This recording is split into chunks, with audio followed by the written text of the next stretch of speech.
por los méritos de nuestro Señor Jesús. Amén.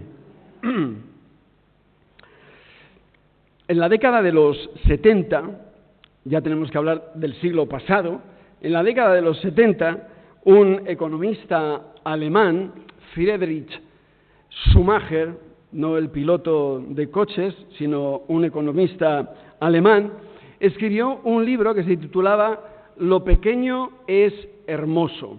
Lo pequeño es hermoso. Y venía un subtítulo que decía Economía como si la gente importara. Economía como si la gente importara. En inglés era Small, Beautiful, lo pequeño es hermoso. Así se titulaba este libro. Y el libro venía a reivindicar el valor de lo pequeño. El valor de lo pequeño frente al cuanto más grande, mejor. Frente a la teoría de cuanto más grande, mejor. Y en su libro ya apuntaba a lo que él consideraba la insostenibilidad del sistema de producción. A la insostenibilidad del sistema de producción. Creo que eso nos puede resultar bastante reconocible.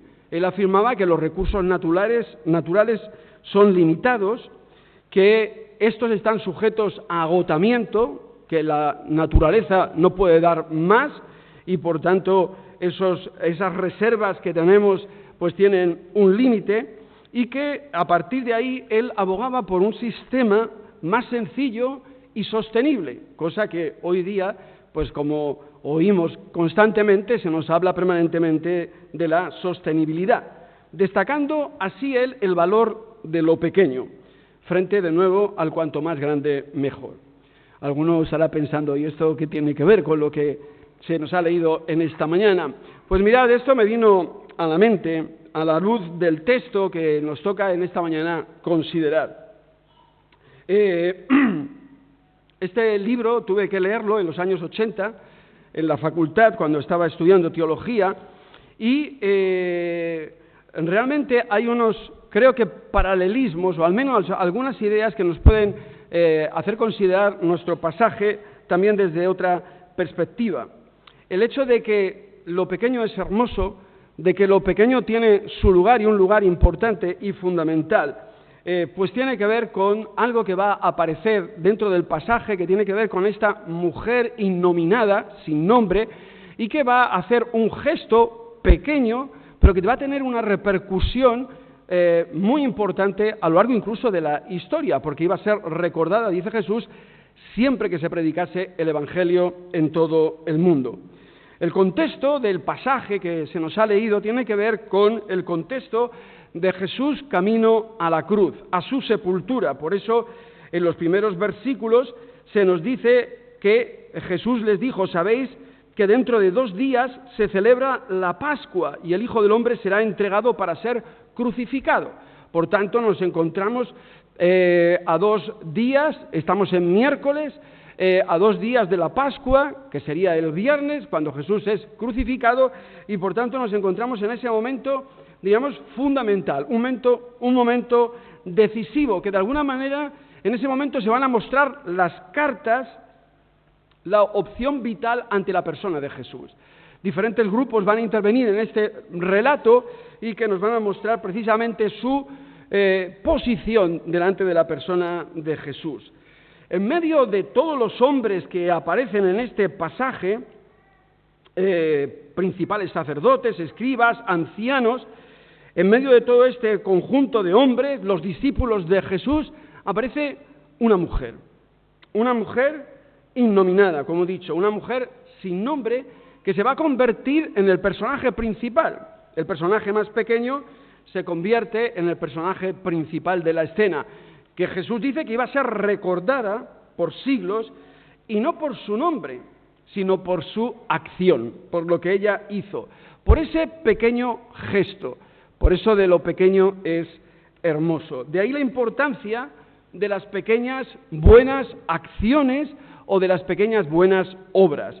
Jesús, hablando de ella, ha hecho conmigo una buena obra, un pequeño gesto, una buena obra que iba a tener una gran repercusión porque iba a ser recordada por ella durante toda la durante todo el tiempo que el Evangelio fuera predicado. Por tanto, hasta nuestros días, y nosotros hoy también vamos a hablar de ella en este sentido. Por eso, en esta mañana, os propongo abordar el texto observando a los diferentes colectivos que aparecen dentro de esta narración y cuál es su comprensión de la persona y obra de Jesús. Fijaros, el primer grupo que se nos presenta por Mateo es el del poder religioso. El poder religioso que rechaza a Jesús. En el versículo 1 y 2 del capítulo 26 se nos dice: cuando hubo acabado Jesús todas estas palabras, dijo a sus discípulos: sabéis que dentro de 2 días se celebra la Pascua y el Hijo del Hombre será entregado para ser crucificado. Dice: entonces los principales sacerdotes, los escribas y los ancianos del pueblo se reunieron en el patio del sumo sacerdote llamado Caifás y tuvieron consejo para prender con engaño a Jesús y matarle. Pero decían: no durante la fiesta, para que no se haga alboroto en el pueblo. El mismo Jesús decía, nos sitúa en la escena: dentro de 2 días se va a celebrar la Pascua. Jesús anticipa que él ya va a morir, y Jesús sabe que se viene enfrentando desde que inició su ministerio precisamente con los responsables de la religión de Israel. Estos responsables que vienen aquí representados por el sumo sacerdote Caifás, porque están en el patio del sumo sacerdote. No podían estar en otro lugar mayor que el del patio del sumo sacerdote en representación de toda la institución religiosa de Israel. Y por tanto, en este sentido, Jesús vemos que tiene enfrente a toda la institución religiosa de Israel. ¿Por qué? Porque Jesús había socavado los cimientos de la religión de Israel. Había dado un nuevo significado a la ley. Recordad el Sermón del Monte, dentro de este mismo Evangelio. Oísteis que fue dicho, pero yo os digo. Y Jesús, en este sentido, iba un paso más allá. Había puesto las cosas en su sitio. Había denunciado el mal uso que habían hecho los religiosos de las tradiciones de Israel. De igual manera, había buscado su propia, podríamos decir, sentencia, Jesús. Así nos dice Mateo que todo el sistema religioso, los principales sacerdotes, todo lo que era el sistema, estaban contra él. Mateo no quiere dejar lugar a dudas.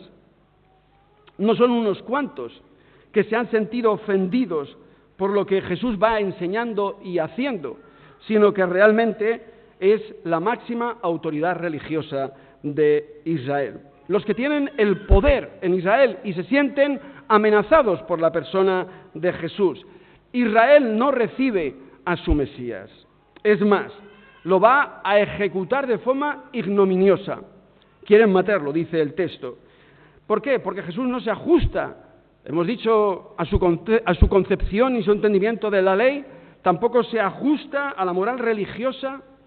Recordad que Jesús se junta con publicanos y pecadores. No se somete a las leyes de la religión de Israel, cura en sábado, perdona a los pecadores, toca a los muertos, no guarda las leyes de pureza. Ya le han condenado, aunque no le han juzgado, pero dice el texto que tuvieron consejo para prender con engaño a Jesús y matarle. Por tanto, ellos se sentían amenazados por la persona de Jesús. Y en ese sentirse amenazados, ellos deciden acabar con la persona de Jesús. El peligro de las religiones y el peligro de la religión institucional es velar por ella misma. Es velar por su permanencia, por la institución, más que por la fidelidad a Dios.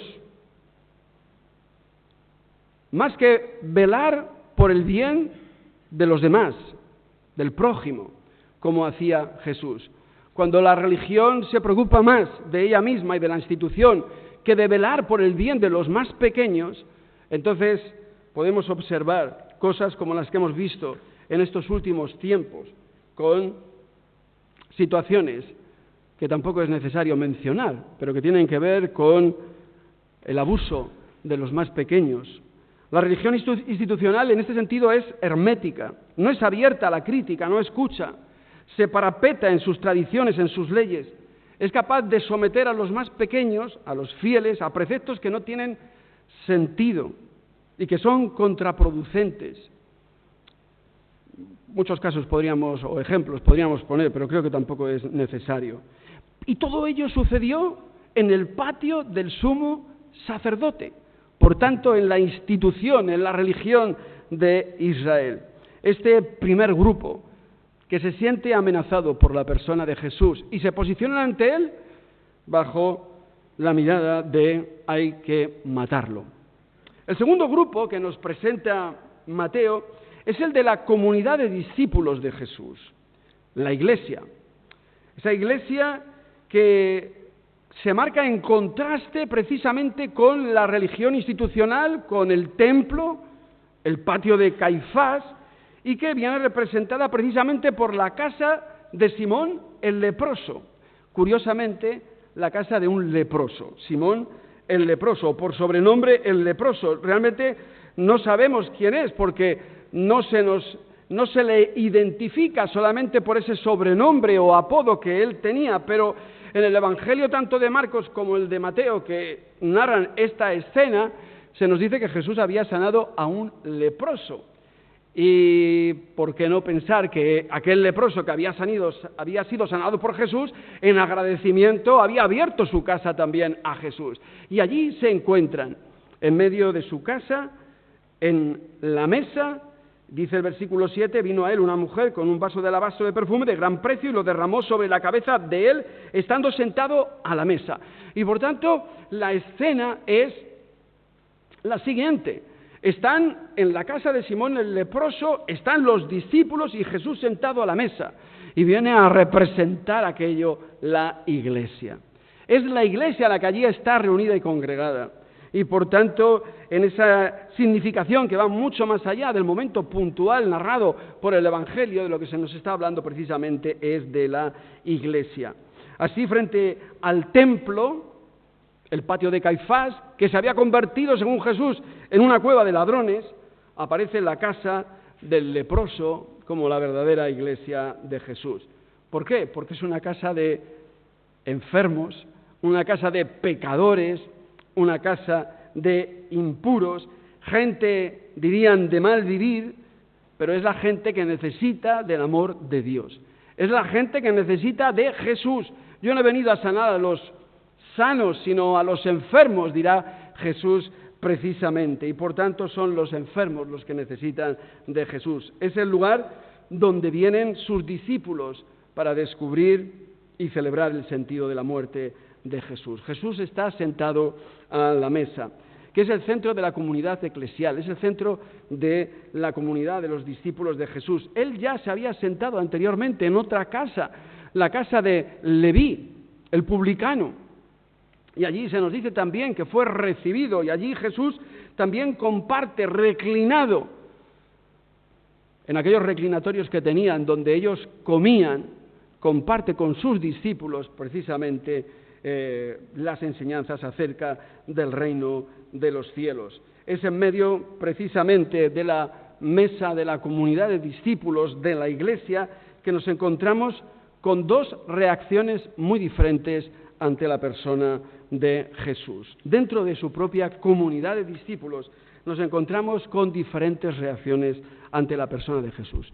Por un lado, la reacción de la mujer, hemos dicho sin nombre, de la mujer innominada, pero llena de amor por Jesús. Versículo 7 dice, vino a él una mujer con un vaso de alabastro de perfume de gran precio y lo derramó sobre la cabeza de él, estando sentado a la mesa.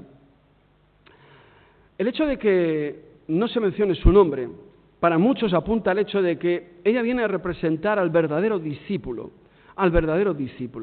No interesa tanto el nombre específico de quién era, sino que la importancia radica en lo que ella viene a significar. Y ella viene a significar al verdadero discípulo de Jesús, el que ha entendido quién es Jesús. Jesús va a ser ungido por ella, por una mujer. Va a ser ungido por una mujer para la sepultura. Y ella en ese sentido también representa al verdadero Israel, al Israel que recibe al Mesías. Cuando Jesús aparece por primera vez en el Jordán, recordad que el primero que le recibe es Juan el Bautista, y el que le reconoce como el Cordero de Dios, como el Mesías de Dios. Aquí será una mujer, y va a ser como el principio y el final, el principio del bautismo de Jesús y el final de ser ungido por una mujer para su sepultura. Y por tanto de ahí el valor que ella recobra. Y dice una mujer, sin artículo, giné, la palabra en griego para mujer. Normalmente ella debía actuar como una sirvienta, como las mujeres actuaban en aquella época. Quiere decir que debía de llevar la bandeja con los alimentos para servirles a todos ellos. Sin embargo, la escena es diferente.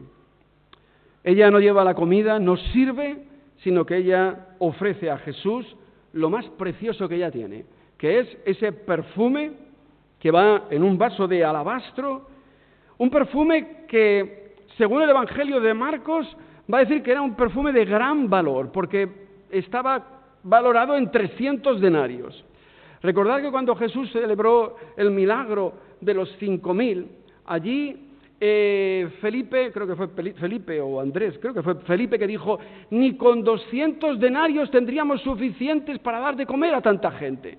El denario era el salario de un día, de un trabajador. Por tanto, estábamos hablando de un perfume que era el valor de todo un año de trabajo. Era un gran tesoro en un frasco muy pequeño. Ella, movida por su amor, movida por el reconocimiento del que tiene delante, es capaz de dar lo más precioso para ella. En ese frasco tan pequeño está contenido la expresión del mayor amor del ser humano hacia Dios, hacia Jesús, y en ese sentido la escena así lo representa. Pero fijaros, se nos dice que ella lo derramó sobre su cabeza. Y es interesante, porque es una mujer la que unge con un perfume la cabeza de Jesús. El símbolo que nos debe de llevar al Antiguo Testamento, los que eran ungidos en la cabeza eran los reyes. A los reyes se les unge con aceite. El que ungía a los reyes con aceite era el sacerdote. Podemos ir a Samuel y ver al sacerdote Samuel ungiendo al rey David precisamente con el óleo. En este caso es una mujer la que unge a Jesús para su sepultura, reconociéndole como rey, realizando una función sacerdotal y, por tanto, en este sentido, cumpliendo con una función que le correspondía a los sacerdotes en Israel. La escena, que Jesús luego va a profundizar en ella, creo que al menos nos deja dos consideraciones. Por un lado, el amor profundo de la mujer hacia Jesús, que le lleva a ofrecerle lo más valioso para ella. Los discípulos, como decíamos en Marcos, dice 300 denarios, por tanto, todo un salario de todo un año. Porque cuando más se ama, entonces el dinero no es lo más valioso. En este caso, lo más valioso era el gesto que ella realizó, de tal manera que Jesús lo destaca como una buena obra.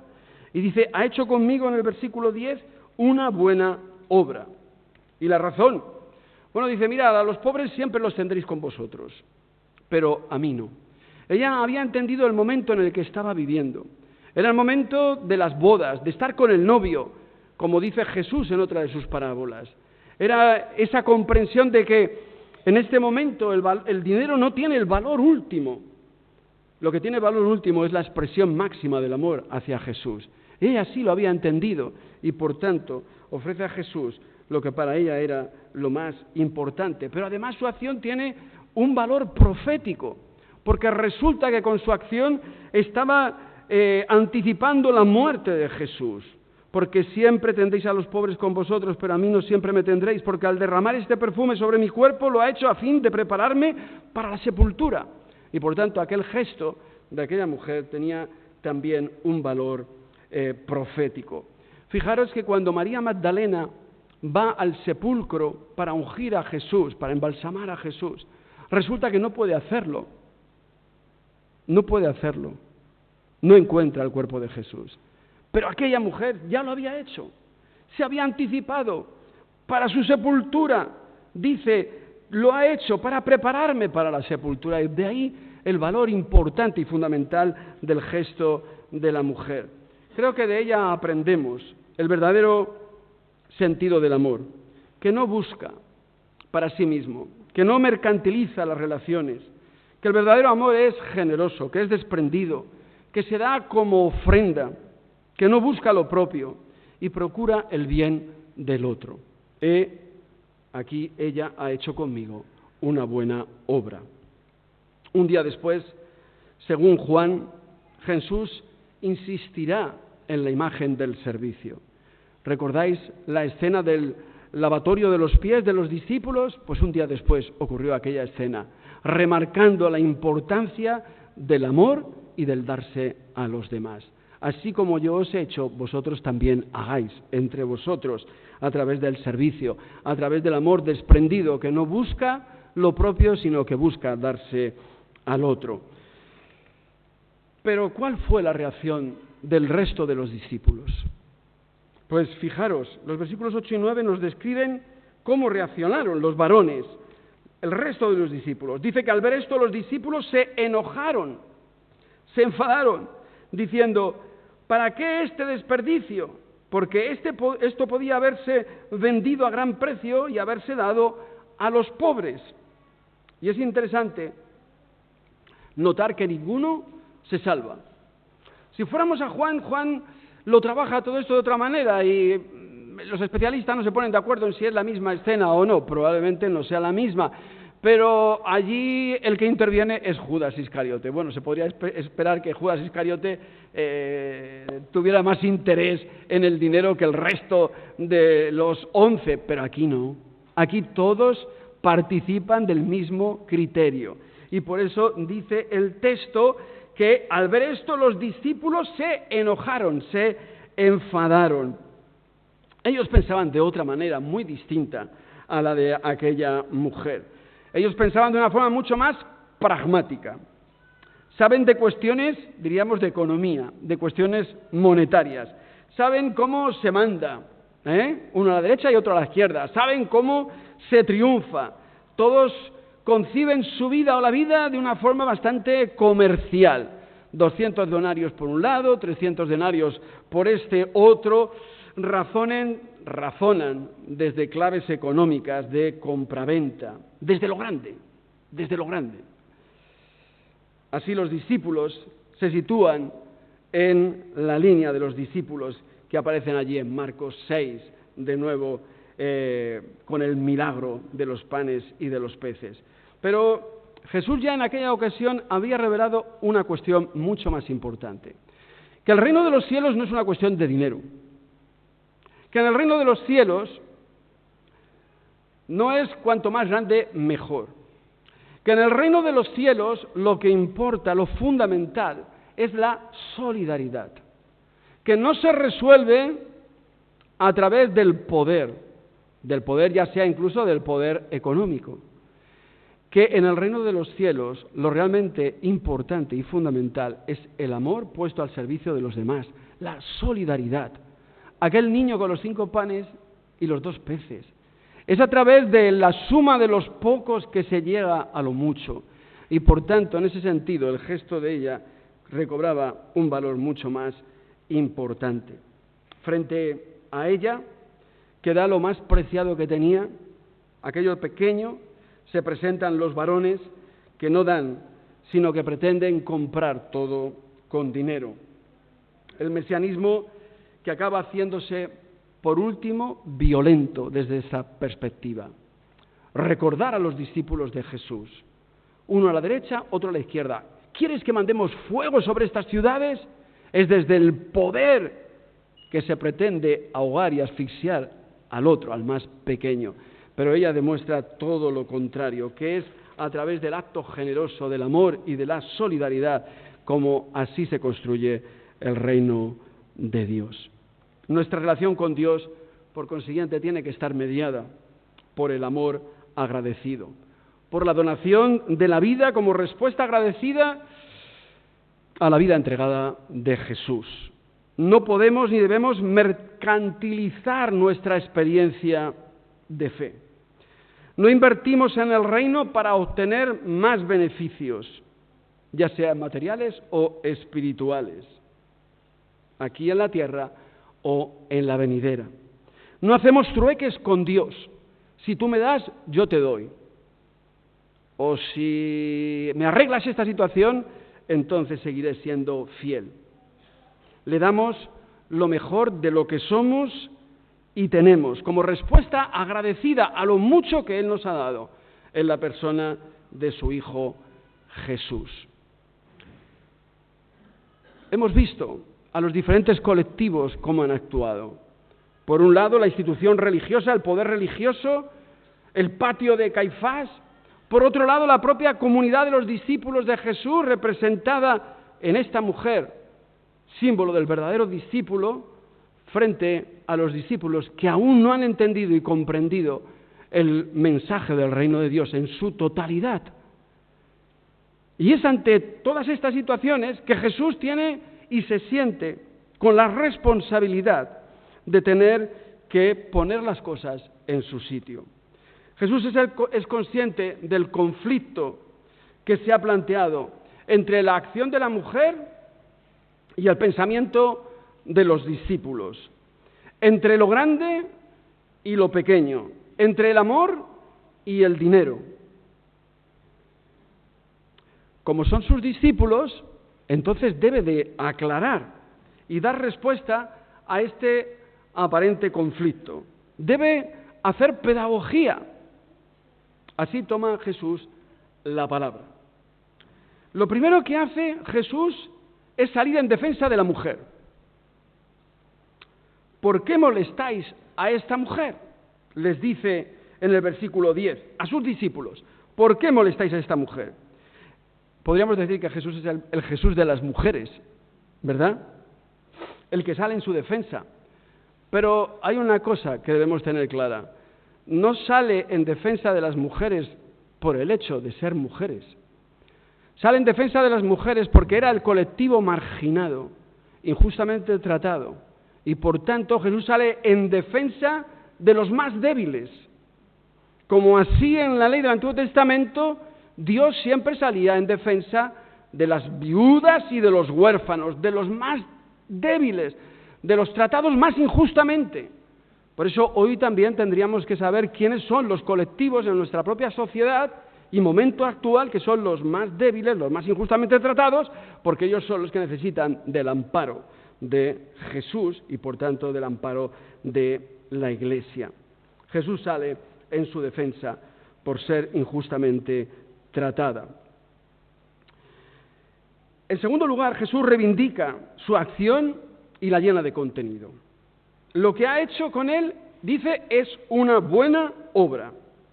Ellos la han juzgado equivocadamente. Se han equivocado en su juicio. No han sabido discriminar el momento en el que viven. Ella sí. Ella está de bodas, está con el esposo y por tanto muestra ese corazón agradecido hacia su Señor, dándole lo más valioso que ella tenía. Por eso Jesús les aclara el malentendido. A los pobres los tendréis siempre con vosotros y podréis no solamente darles limosnas, como podríamos pensar desde una mentalidad religiosa, sino les podréis ayudar. Les podréis ayudar a salir de su situación. Les podréis acompañar en su auxilio, en su necesidad. Crear condiciones óptimas para que puedan abandonar la pobreza. Podrán compartir sus panes con ellos en acción solidaria. Esto es lo que ellos podrían hacer. Además, Jesús carga de sentido profético la acción de la mujer. Jesús carga de sentido profético la acción de la mujer. Ella en este momento está siendo un instrumento de Dios para Jesús. De alguna manera está haciendo pedagogía para Jesús. Fijaros lo que dice Jesús. Porque al derramar, versículo 12, este perfume sobre mi cuerpo, lo ha hecho a fin de prepararme para la sepultura. Ahora podríamos pensar, ¿qué significa eso de lo ha hecho para prepararme para la sepultura? Bueno, es que Jesús iba a recorrer un itinerario muy complicado a nivel personal hasta la sepultura. Jesús se iba a tener que enfrentar con los poderes que le acusaban injustamente. Y además condenado a un juicio o condenado a una sentencia que era traumática, lacerante y que iba a hacer sufrir demasiado. Por eso Jesús le dirá al Padre: Padre, si es posible, aparta de mí este cáliz, porque Él no quiere pasar por esa situación de tormento, que sabe lo que es la cruz de la crucifixión, la de la crucifixión, la del sufrimiento físico, psíquico y evidentemente espiritual. Pero ella estaba preparando a Jesús para este itinerario. Aquella que hizo funciones sacerdotales, aquella que ahora está siendo utilizada por Dios para preparar a Jesús para ese momento último de su vida. Por todo ello, Jesús siente la necesidad de hacer justicia a esta mujer. Ella ha ido mucho más allá que todos ellos, que sus propios discípulos. Ha sabido distinguir el momento, ellos no. Ella comprende mucho mejor que todos ellos el misterio del reino, que va más allá del puro mercantilismo, del poder del dinero, porque es un reino de amor, de entrega generosa de la vida, la suya y la de Jesús. Por todo ello, esta mujer innombrada, dice, será recordada donde quiera que sea predicado el Evangelio, en todo el mundo. También se contará lo que ésta ha hecho para memoria de ella. Frente a cuanto lo más grande mejor, alguno o alguien escribió: lo pequeño es hermoso. Y el problema es que lo más grande a veces trae consecuencias negativas. Y creo que lo estamos viendo y observando en este momento de la historia, en este mundo globalizado, en economías que cada vez se hacen más grandes a costa de acabar con los recursos naturales, contaminar los mares, los océanos, de acabar con el aire de las ciudades, cuyas consecuencias son, además de lamentables, imprevisibles.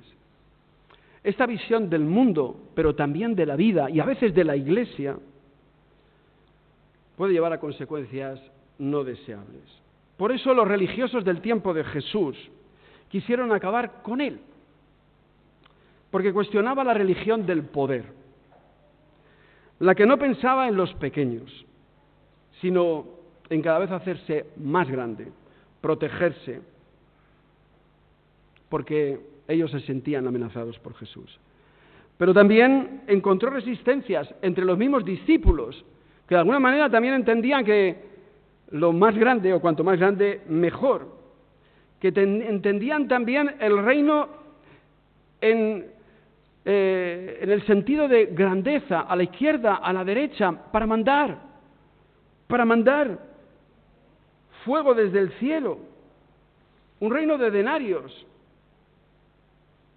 de resolver todo con el dinero. Pero Jesús trae un reino diferente, un reino que comenzaba con los más pequeños, que transformaba los corazones para luego transformar las acciones y así transformar el mundo. Eso fue lo que sucedió en aquella mujer innombrada. Dio lo más valioso que ella tenía. No consideró el precio. Su corazón había sido transformado. Ahora, desde lo más pequeño, se podía transformar el mundo. Ella sería recordada por todo el tiempo y por todo el mundo. La mujer innombrada es el símbolo del discípulo y la discípula verdadera de Jesús, del que ha sido tocado y tocada por la gracia, del que ha comprendido el misterio del amor del Dios o del amor insondable de Dios y la entrega total de la persona de Jesús. Esa comprensión del reino, de la espiritualidad, de nuestra manera de entender la comunidad de mesa, la Iglesia, es la que reivindica Jesús. Es la que Él llama la buena obra, la que siempre será recordada en la memoria, si no de los hombres, al menos sí de Dios, que es lo que realmente importa. Hebreos nos recuerda en una frase, tal vez lo que podría ser la conclusión de este sermón.